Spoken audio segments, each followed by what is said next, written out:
Ladies and gentlemen, in the Shred Gaming Telecom video, we're going to be going through a daily dosage of tech-related news, specifically pertaining to gaming. There has been an awful lot of stuff which has happened over the past 24 or so hours. We're going to be starting out with Camp Microsoft, because the company, supposedly, is considering incremental hardware upgrades for the Xbox One. We'll go into what that means and how it could potentially affect you as users, and also some potential scenarios. Then we're going to be moving to AMD, which is quite interesting. The company is teasing an external GPU solution.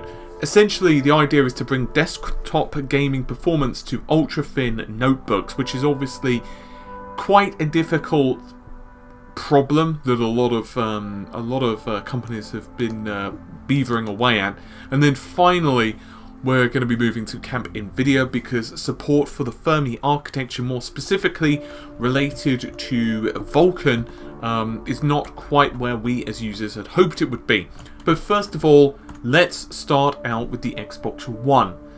So, the best way to describe this is Phil Spencer has, I guess you could say, likened the Xbox One's future to that of a PC. Now, obviously, with a PC, and I don't really need to describe this to you, but you probably, it's good to set the mood. With a PC, if you want better performance, let's say you want higher resolution, you would, well, of course, just buy a new GPU. And obviously, depending on your budget, it would dictate how much more of an upgrade you're going to get over your current one. But the problem with fixed platforms, the Xbox One in this case, is that eventually, as you go further into the generation, the hardware is not really capable of pushing the graphics that we as users expect. I'll let Phil Spencer describe this. He says, and I quote, "Consoles locked the hardware and software platforms together at the beginning of the generation. Then you ride the generation out for 7 or so years, while other ecosystems are getting better, faster and stronger, and then you wait for the next big step function. When you look at the console space, I believe you have more hardware innovation in the console space than we've ever seen. You'll actually see us come out with new hardware capability during a generation, allowing the same games to run backwards and forwards compatible, because we have a universal Windows application running on top of the Windows platform. Running on top of the universal Windows platform that allows us to focus more and more on hardware innovation without invalidating the games that run on that platform. We can effectively feel a bit like we have on the PC, where you can go back and run my old Doom or Quake games that I have been able to play years ago, but I can still see the best 4K games come out, and my library is always with me. Hardware innovation continues, while the software innovation is able to take advantage, and I don't have to jump generation and lose everything that I've played before." He then goes on to basically dismiss virtual reality, at least for the Xbox One for now. He says, and I quote, "We're not really focused on adding VR devices to the Xbox One. We're really more focused on an open ecosystem for Windows. We see Oculus and HTC Vive and Valve and other people doing great work on Windows, and we're supportive of that. We're watching how VR evolves, we're participating, we have Minecraft and other things we're working on in the VR space with HoloLens, specifically on the Xbox One, but we're really not focused on bringing a device to that platform," end quote. Now, before we go any further and start doing any analysis on this, there are a couple of final points that we need to get into. Unfortunately, Spencer is not willing at the moment to elaborate what that he means. In other words, he is not happy to divulge any information regarding a roadmap. He simply says that they want to innovate, and I quote, "more consistently," which is about as flaky an answer as you can possibly get. Now, it's also worth noting that he is also pointing out that they're not going to be abandoning the Xbox One, despite the fact that he's quoted in saying that PC gaming is as important as ever been for the company. Windows is a crucial franchise. We have over 40% of people running Windows 10 that are playing games we want to play, work hand in hand with our partners to make sure we have the best platform we can have. Everything we do on any device is driven by the Xbox team. The team is 100% committed to the success of every platform gamers want to play on. The game is at the centre of every decision that we ever make. Now, it's quite interesting because he finally adds, well, this is the last quote I'm going to give because he's given many from several different interviews. For consoles in general, it's important now than it's ever been, but PCs are inexpensive. Your phone is getting more and more capable. In other words, he's saying that, you know, back in the day, the consoles were so much more advanced in terms of the price versus performance. This, one of the best examples I can give of this, and I've given this example numerous times, is the original Xbox. Seriously, do a bit of research on the original Xbox. Back when that sucker was released, the graphics card in that was powerful. Really powerful. It was absolutely mind-blowingly powerful given what it was up against in the desktop. In fact, at the time of its release, it was basically peak performance for a PC desktop, which is even more impressive considering that the resolution of TVs at the time was just, well, 640 by 480. Your mileage may vary. And there were some games which were capable of running at, like, just for example, 720p. Still, the point being that that's damn impressive. At the time the the original Xbox was released, the hardware specs were really, really, really good. And even the Xbox 360 did fairly well. You know, to get an equivalently powerful PC, which, for example, to play, say, Oblivion when it was kind of new and shiny, you needed a pretty damn good system. And it cost a lot of money. That's not the case anymore. I won't go through the hardware because I'll be here till Christmas listing out the CPU, GPU and all that crap. But you can get a fairly decent system, or you can upgrade a fairly benign system to play 1080p without too much difficulty. And I'm not trying to bang on PCs better than console, because console definitely has its place and PC definitely has its problems. But I think that's why PC is starting to move forward, because honestly, it's a cheaper platform in some ways. And I know I'm probably going to criticise by that, but by the time you start factoring in deals from Steam, deals from Green Man Gaming, deals from Amazon and all these other websites, you can game pretty cheaply on PC, especially if you are not that person who wants to jump straight onto the system. But the biggest thing for many is that you're able to customise things. For example, some people frickin' hate motion blur. They do, they hate it. And you can't turn it off in a console. You can on the PC. Now, once again, as I said, I'm not trying to say PC is better, because I don't honestly believe there is a better platform. There is a better preference. If you prefer X, great, good for you. However, in terms of hardware, how the hell could this actually work? It's a really baffling question. Now, bear in mind, hardware upgrades for consoles are not new. They're not. The Sega Saturn had memory upgrades. You would be able to buy a 1 or a 4 megabyte RAM card, and that would allow you to play certain games like King of the Fighters, or let's say Marvel Superheroes, and that would improve the amount of animation. With other cards, for example the 4 megabyte one, games would simply not work with it if you did not have the card inserted. For example, X-Men vs Street Fighter, Street Fighter Alpha 3, Vampire Savior. Small little tidbit of information, I actually imported the Japanese version of Vampire Savior and got my system, my Saturn, actually modded back in the day so I could play it. Other examples, of course, would be the N64. We all know about the N64.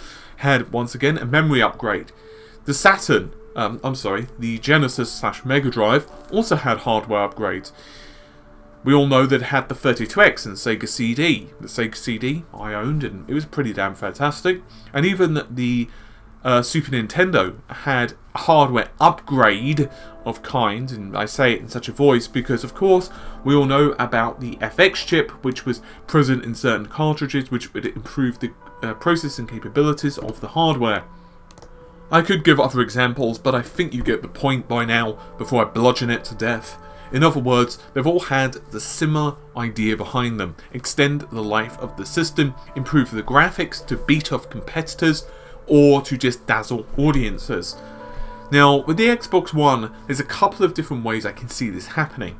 The first, and because the quote is so ambiguous at the moment, and I have a feeling he may clarify a little in the upcoming days, there are a couple of ways you could potentially have a hardware upgrade for the Xbox One. The first is, well, a new iteration of the hardware. So for the sake of argument, let's call this version of the Xbox One version A. In, let's say, Christmas, they released version B, which would have a more powerful CPU, a more powerful GPU, and whatever else, and that would have, obviously, a reaction to the games you put in. So yes, it would be capable of running, let's say for the sake of argument, Gears of War, but it would also be capable of running other games at maybe higher resolution. You would perhaps in a couple of years after that see version C of the Xbox One, and so on and so on. Another potential would be an external breakout box.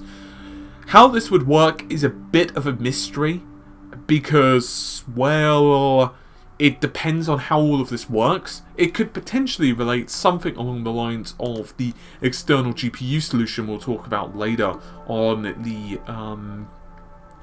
AMD side. But basically, it could connect to the system through a series of ports. We obviously don't know which ones. It could be connected, for example, through the USB port. It could be connected through HDMI. It could be connected through Ethernet. We just don't know. Unfortunately, there are some questions regarding, is there enough bandwidth on those ports? Well, honestly, we just don't know. It depends how it's put together. For example, how it communicates with the system, and a dozen other, questions.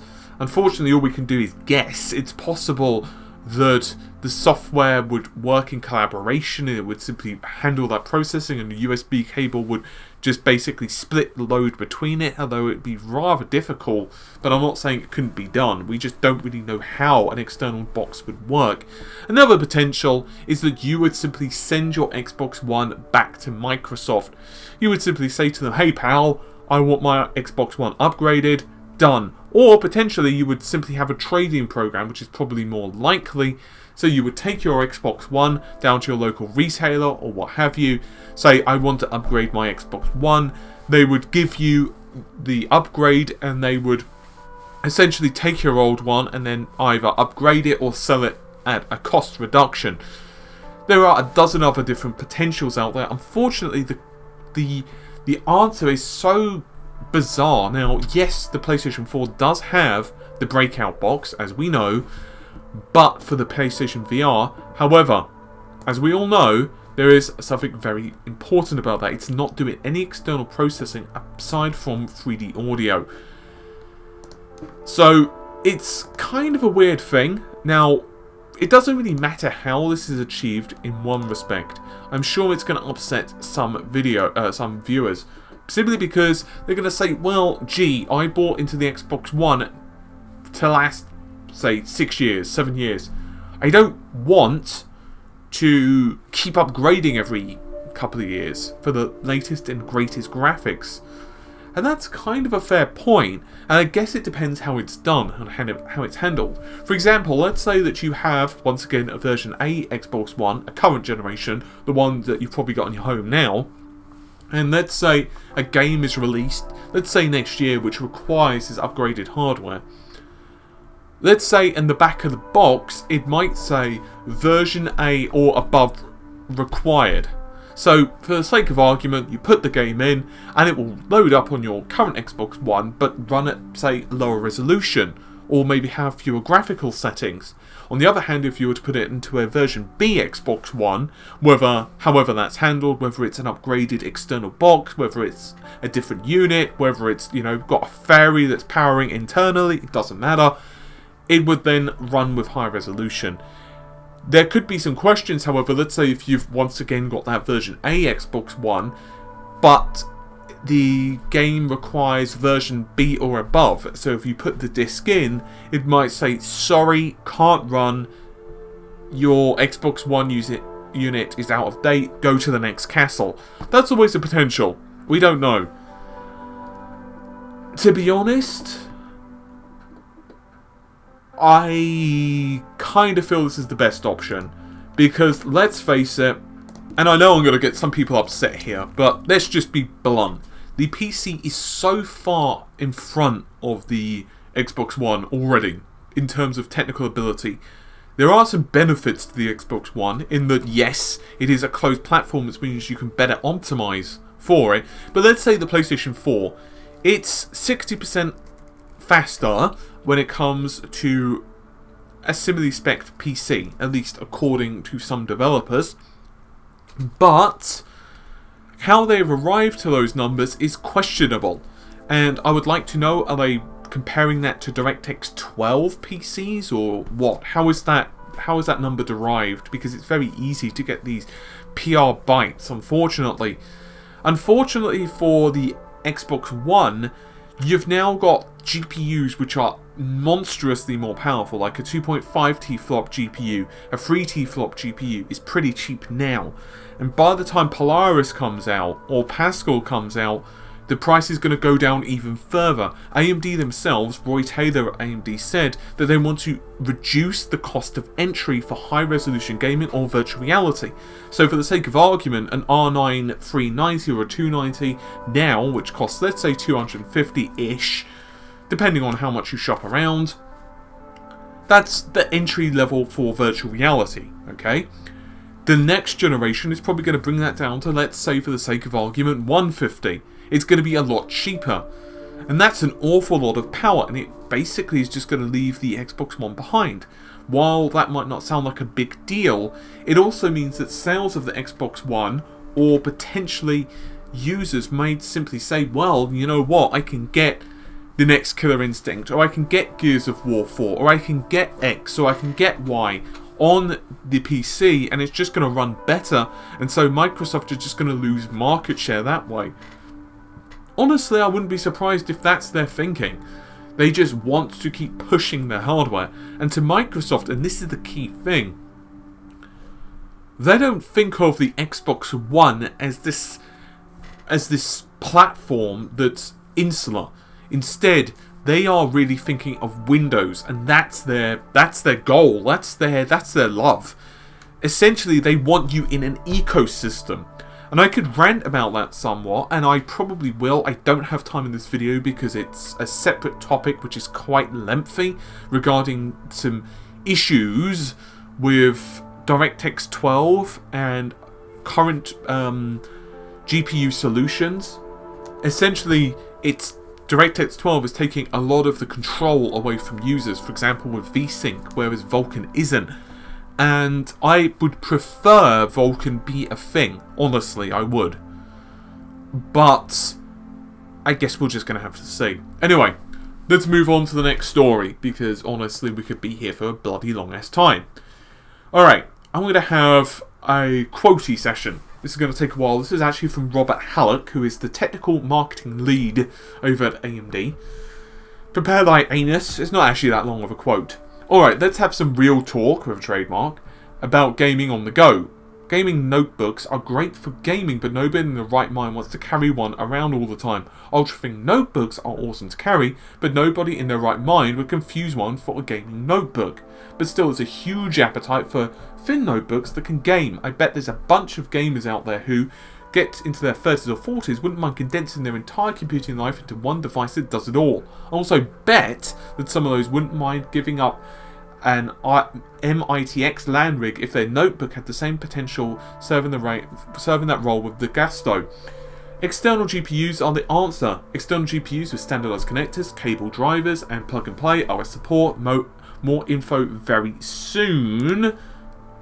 And an external device was shown with obviously power cords and other connections which are pretty obvious at the back, although I'm not quite sure what they are, but obviously we can see HDMI, some display ports and other shiners. I am all for this. How it connects is going to be a question, and who knows, maybe some of this could actually go to the Xbox One. I'm not saying it is because I obviously don't know. I actually really like the idea. I personally, it's going to be a while before I move away from my desktop. However, the idea of being able to essentially take a little carry case with you with your ultra thin system and a GPU, and being able to say, okay, gone for my meeting, in my hotel room, going to be playing some whatever. That is awesome. Imagine you just pull it out and you're playing Gears of War 4. Or imagine you're just plugging that sucker in, and now you're able to play Shenmue. Whatever you want to do, it's awesome. Kind of excited about that. Not necessarily something of a product I would use at the moment, at this stage in my life, with how I use systems, but I think it's kind of cool. Now I want to finish this off with a bit of bad news. So, what about the Fermi range of GPUs from Nvidia? According to Nvidia's engineer, Jeff Boltz, they are not planning to bring Vulkan support to Fermi. Why? Because install base, I'll read the quote out. We are not currently planning to support 4 to 5 Fermi class GPUs. It's not an engineering issue, it's an install base issue. If that's to cause you pain, please contact your local Nvidia representative and let me know. Well, unsurprised, because A, the market share is fairly small, and Nvidia, well, can you see DirectX 12 and Fermi yet? Not so much. And I don't necessarily know if it's going to happen anytime soon.